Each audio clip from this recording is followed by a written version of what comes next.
Salve, salve, gente boa! E aí, tudo bem? Seja bem-vindo, muito bem-vindo ao canal. Nesse vídeo nós vamos falar sobre a relação entre arrependimento e misericórdia. Fica comigo até o final, não sai daí!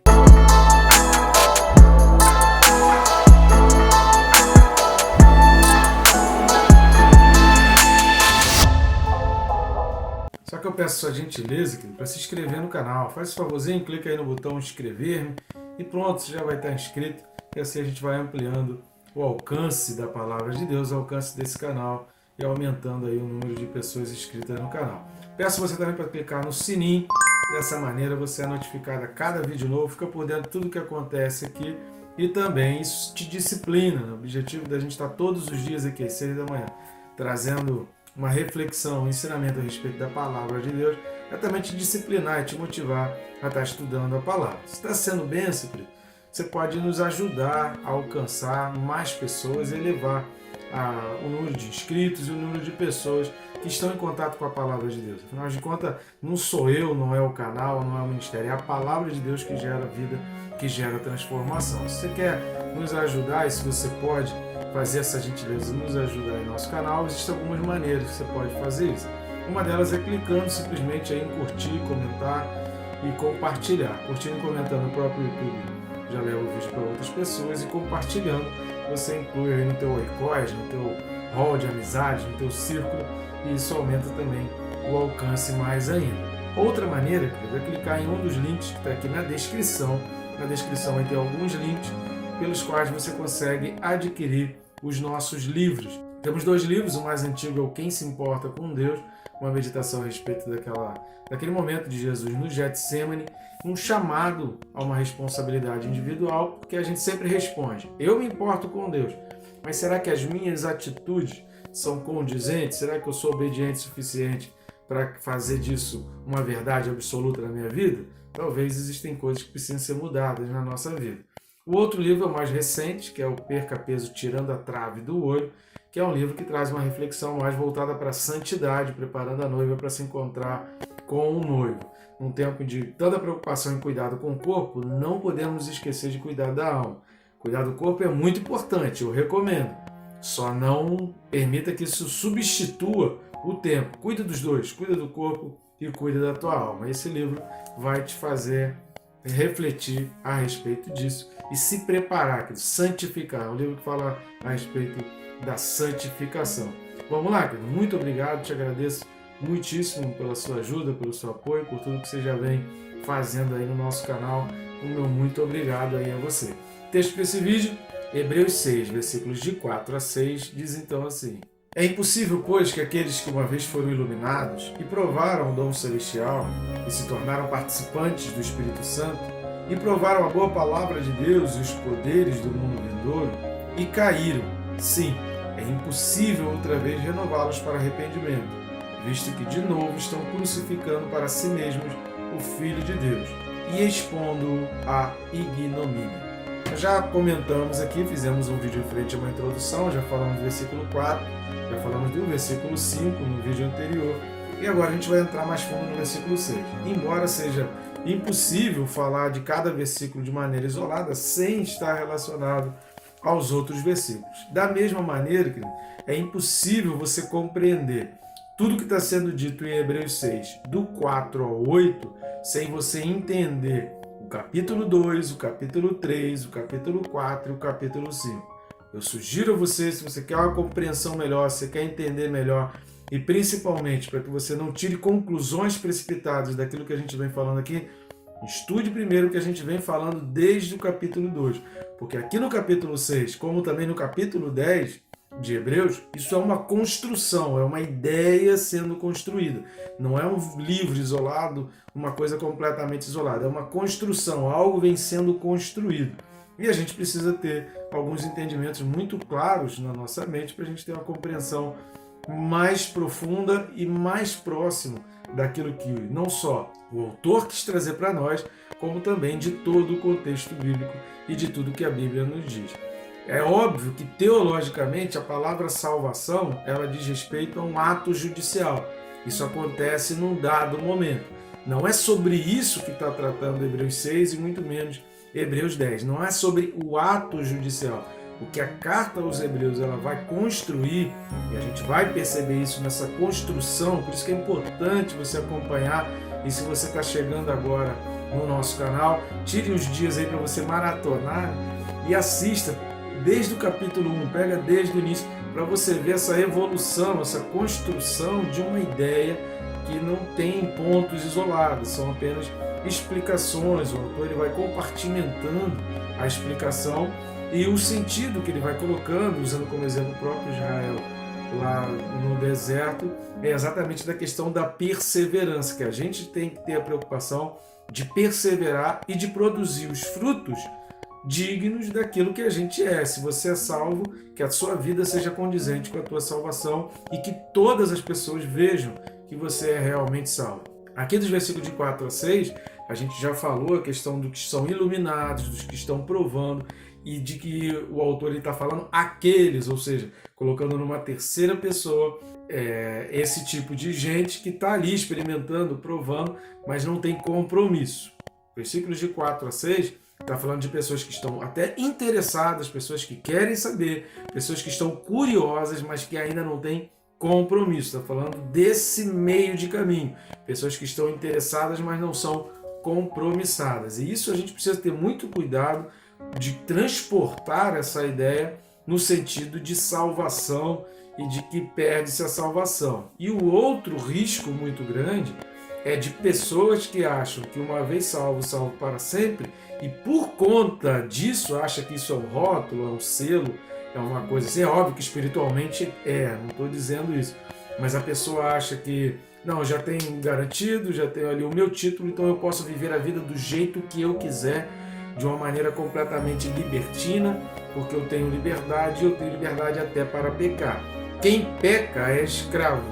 O livre não peca, porque ele tem liberdade para optar não pecar. É um erro grotesco que muita gente faz por causa dessa frase, uma vez salvo, salvo para sempre, que entende completamente equivocado e na prática age como se não fosse salvo.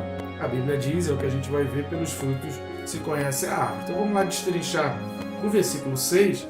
O versículo 4 falou da questão da iluminação e de provar. No versículo 5, novamente o autor vai falar que provaram. E o que eles provaram? Eles provaram o dom celestial, eles provaram o Espírito Santo, eles provaram a boa palavra sendo pregada, uma palavra de um nível excelente, de um nível alto, provaram os poderes do mundo vindouro, provaram toda aquela ambientação com o mundo celestial, com o conhecimento do que é o céu, mas se eles estavam provando, era óbvio que eles também estavam provando as coisas deste mundo. Por isso o autor, no versículo 5, nessa expressão de mundo, ele vai usar a expressão aion. Por quê? Porque ele simboliza que eles estavam tanto provando o mundo atual como o vindouro, o mundo atual e o vindouro.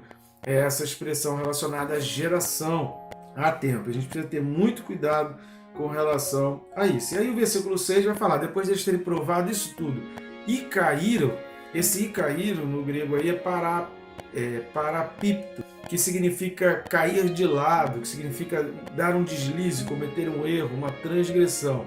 Está se referindo aqui a todos aqueles que provaram, o aqueles, lembra que a gente falou sobre isso, que é a terceira pessoa que está aí no versículo 4, que provaram, mas não quiseram ficar. Ou seja, a questão aqui, e o foco aqui desse versículo 6 é a escolha. Eles provaram isso tudo, eles foram iluminados, eles não eram luz, mas eles foram iluminados, eles estavam num ambiente onde as pessoas que eram luz estavam dando prova da sua luminosidade, digamos assim, mas eles estavam ali conhecendo o mundo, conhecendo um pouco do que é a vida da igreja e caíram. Ou seja, eles optaram por permanecer no pecado. Não foi um acidente. Esse versículo 6, quando a gente entende o versículo 4 e o 5, a gente entende que aqui não está falando de algo acidental. Não está falando de uma queda, de um pecado. Eu venho corretamente, poxa, cometi um deslize, foi um erro acidental. Não, esse deslize aqui é um deslize construído, é um deslize por opção. Ele optou se desviar, ou seja, ele caiu de lado. A ideia mais correta aqui é porque Ele poderia ter seguido, mas ele optou por cair de lado. Uma outra questão que é importante a gente entender aqui, que é a do renovar. Caíram, sim, é impossível outra vez renová-lo. Renovar já significa tornar novo de novo. E aí, outra vez, parece até uma forma um pouco pleonástica. Novamente, tinha um tio que brincava muito com isso. Novamente, outra vez de novo. Ou seja, era impossível outra vez torná-lo novo de novo, novamente. Essa é a ideia do autor aqui. E a palavra renovar é a nakainosis, que significa fazer algo se tornar novo e diferente. Essa palavra ela é usada por Paulo em 2 textos que vão nos ajudar a entender o que o autor está querendo dizer aqui com outra vez renová-lo para arrependimento. Vamos dar uma olhada? O primeiro texto é Romanos 12, versículo 2. Carta de Paulo aos Romanos, capítulo 12, versículo 2.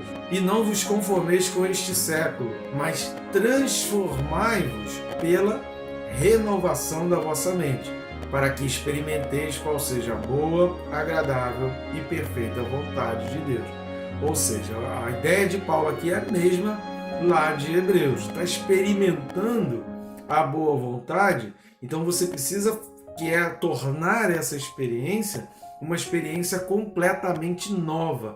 E você só consegue fazer isso tornando os teus caminhos, e aqui está falando de caminhos, lá em Hebreus também está falando de caminhos, de escolha, de vontade, sabe? Da opção de vida, do estilo de vida que você quer. É preciso que você faça uma mudança completa e que essa experiência ou essas experimentações não sejam algo esporádico. Por quê? Porque você já transformou a tua mente e você já está novo, você foi renovado, há uma nova criatura agora. O outro texto é Colossenses 3, versículo 10.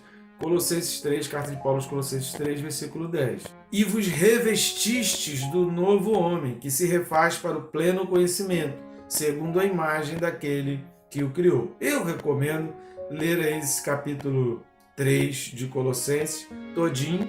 É óbvio que a gente não vai fazer em função do tempo, mas eu recomendo essa leitura completa, que significa exatamente isso, né? Você tornar novo e diferente. O novo é diferente do que era antes. Essa é a ideia que Paulo está colocando tanto em Romanos quanto em Colossenses. Esse Colossenses é fantástico para a gente entender o que seria essa renovação.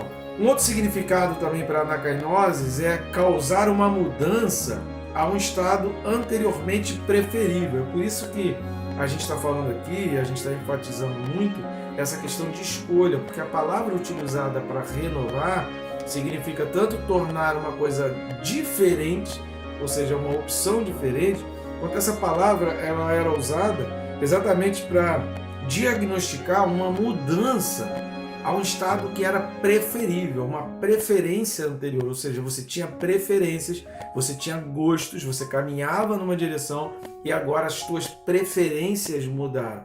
A gente precisa refletir, será que as minhas preferências em Cristo elas mudaram? Será que agora eu começo a preferir coisas em Cristo que são completamente diferentes? Uma utilização de Paulo nesse sentido, diferente de Romanos 12 e de Colossenses 3, é 2 Coríntios 4, versículo 16. 2 Coríntios 4, 16. Vamos lá. Por isso, não desanimamos, pelo contrário. Mesmo que o nosso homem exterior se corrompa, contudo, o nosso homem interior se renova de dia em dia. É óbvio que ele está falando aqui de um homem que busca a corrupção, que prefere a corrupção, que gosta dos prazeres da carne, mas dia após dia ele nega os prazeres da carne e ele opta por viver o novo, por viver o que Jesus está pregando, por viver a vida de Jesus. O que nós aprendemos aqui? Que arrependimento, o que é o arrependimento? O que eu preciso entender como arrependimento? Será que o meu arrependimento é sincero? A gente precisa entender que arrependimento é um estado diferente. Arrependimento é uma mudança, sabe? É uma alteração de rota. Arrependimento não é só dizer estou arrependido, não é só pedir o perdão, não é só um ato.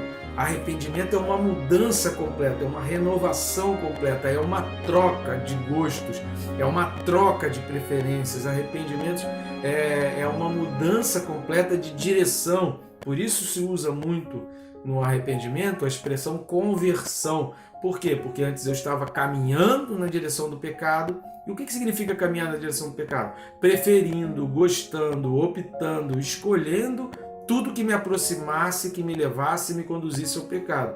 Agora eu me converti. Eu abandonei aquele caminho que me aproximava, que tinha preferência, que tinha gosto pelo pecado. E agora as minhas preferências, o meu gosto, o meu objetivo de vida, a minha meta é alcançar as coisas de Deus, é viver de acordo com as palavras de Deus, é caminhar em direção ao céu, é viver com o Senhor para a eternidade. Arrependimento é isso, alteração de rota, conversão. O autor fala aqui sobre pessoas que estavam experimentando, mas não queriam perseverar no caminho do arrependimento. Por isso, lá no capítulo 4, eu recomendo você assistir os vídeos nos quais nós comentamos o capítulo 4, tem aí o capítulo 4 inteirinho já disponível no nosso canal. Por isso, lá no capítulo 4, ele faz a comparação do povo de Israel no deserto. Por quê? Porque o povo de Israel estava no deserto, saiu do Egito, mas o Egito não saiu dele. O povo de Israel abandonou o Egito, visualizou, vislumbrou, contemplou, vivenciou diversos milagres extraordinários, coisas extraordinárias de Deus, mas as suas preferências, os seus gostos continuavam ainda lá no Egito. Prova disso é que eles ficavam reclamando: que saudade da cebola do Egito, que saudade da alimentação do Egito, você tirou a gente lá do Egito para morrer aqui no deserto. Porque os seus gostos, as suas preferências estavam ainda presas ao Egito. Terceira coisa que a gente precisa ver: onde entra a misericórdia? Já que o tema desse vídeo é a relação entre arrependimento e misericórdia, onde entra a misericórdia? A misericórdia entra que é o seguinte: quando nós conhecemos o caminho, desprezar é dizer não à misericórdia de Deus. Não se arrepender é você dizer não à misericórdia de Deus.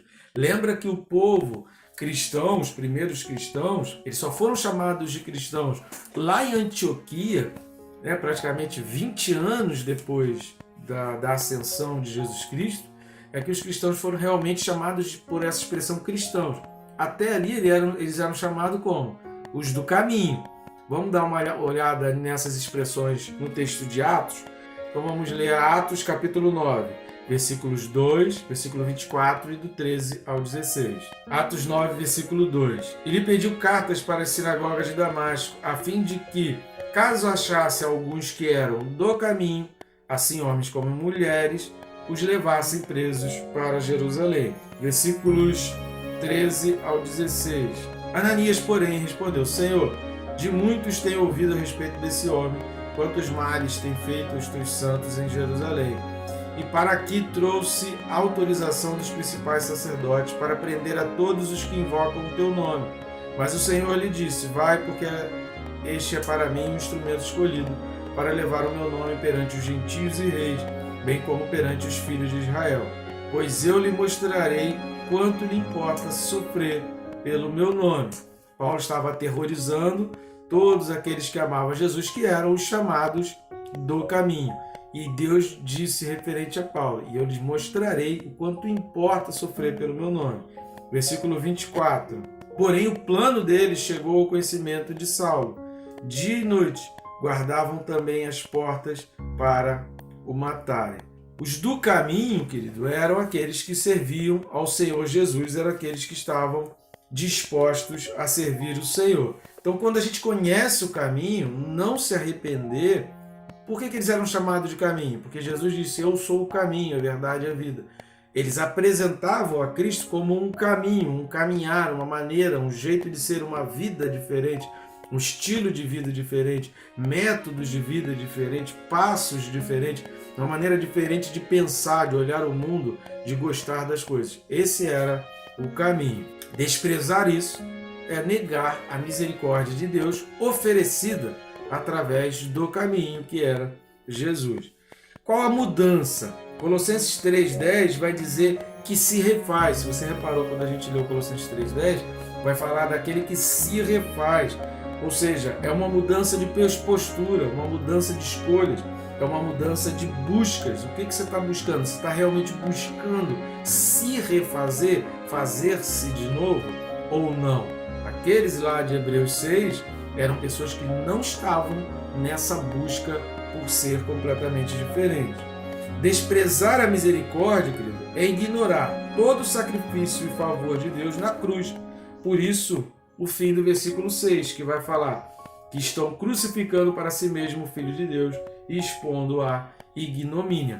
Está crucificando de novo e está sendo condenado, porque a expressão aqui, está crucificando novamente, está dizendo que está sendo condenado porque está pensando e agindo mais matando Jesus do que recebendo a sua ressurreição e a misericórdia. Toda a obra que Jesus fez na cruz, a pessoa está negando ao não se arrepender.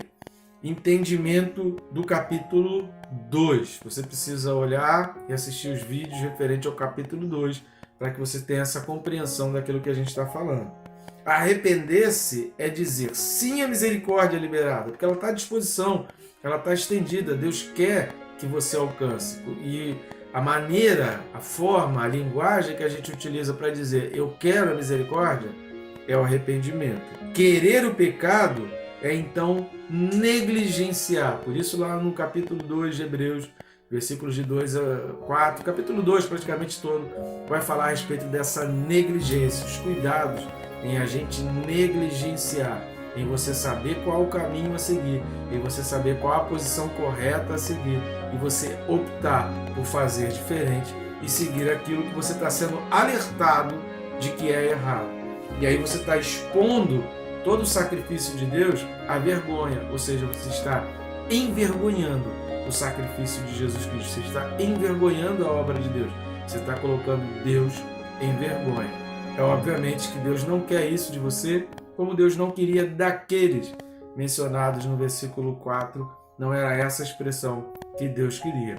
A falta de maturidade leva a pessoa a ficar só experimentando, mas ela não consegue abandonar de vez o pecado. A falta de maturidade leva a pessoa a ter medo de dizer não para o pecado, a ter medo de fazer as escolhas corretas, a ter medo de fazer a opção correta e a de ter coragem. A falta de maturidade, ela não deixa a pessoa ter coragem. É esse o caminho que eu quero, então eu não vou fazer nada que seja diferente do que ser conduzido dentro desse caminho. Tá bom, gente boa? Essa é a vontade de Deus para a tua vida. Que a tua vida seja coberta de misericórdia e que você alcance a misericórdia através de um arrependimento sincero, de uma opção de vida, de preferências completamente renovadas pela renovação da tua mente. Que Deus te abençoe, rica e abundantemente.